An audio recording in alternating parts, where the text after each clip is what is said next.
Class 12th के physics में electrostatic chapter से एक कॉन्सेप्चुअल क्वेश्चन देखो। तो क्वेश्चन है कि वाटर जो है आयनिक कंपाउंड के लिए गुड सॉल्वेंट होता है। आयनिक कंपाउंड वाटर में इजीली डिसोसिएट हो जाते हैं, लेकिन इसका रीजन क्या है? ऐसा क्यों होता है कि वो वाटर में इजीली डिसोसिएट हो जाते हैं जबकि वो एयर में डिसोसिएट नहीं होते हैं? तो देखो, मैं इसका रीजन एक्सप्लेन कर रहा हूं।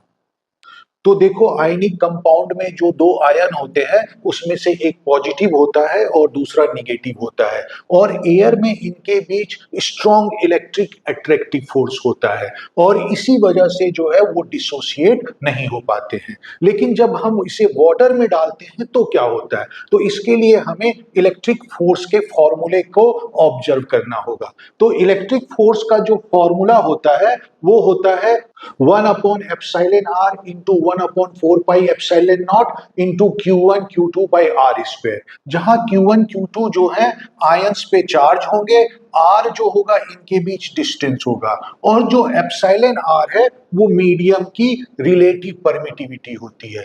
तो जब हम आयन को एयर में रख रहे हैं और जब उसे वाटर में ले जाके रख रहे हैं तो ये पूरी क्वांटिटी तो कांस्टेंट है। इसका मतलब इन दो केसेस में जो इलेक्ट्रिक फोर्स है वो प्रोपोर्शनल टू 1/एप्सिलॉन r है।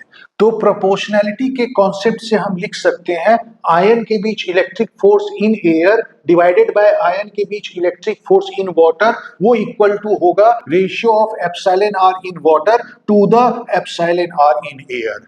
वाटर के एप्सिलॉन r की वैल्यू 80 होती है जबकि एयर के एप्सिलॉन r की वैल्यू 1 होती है। तो इसका मतलब हुआ एयर में जो इलेक्ट्रिक फोर्स है और जो वाटर में इलेक्ट्रिक फोर्स है उसका जो रेशियो है वो 80 हो जाएगा। इसका मतलब वाटर में जो इलेक्ट्रिक फोर्स है वो एयर में जो इलेक्ट्रिक फोर्स है उसका 1/80 टाइम्स आ जाएगा। तो इसका मतलब है जैसी हम आयनिक कंपाउंड को वाटर में डालते हैं तो उनके आयंस के बीच लगने वाला फोर्स जो है 1/80 टाइम्स हो जाता है। मतलब फोर्स इतना कम हो जाता है कि वो इजीली एक दूसरे से दूर हो जाते हैं। इसका मतलब वो डिसोसिएट हो जाते हैं। तो ये रीजन है कि आयनिक कंपाउंड वाटर में इजीली डिसोसिएट हो जाते हैं, इसलिए water is a good solvent for ionic compound. तो ठीक है, क्लियरली समझ में आ गया होगा।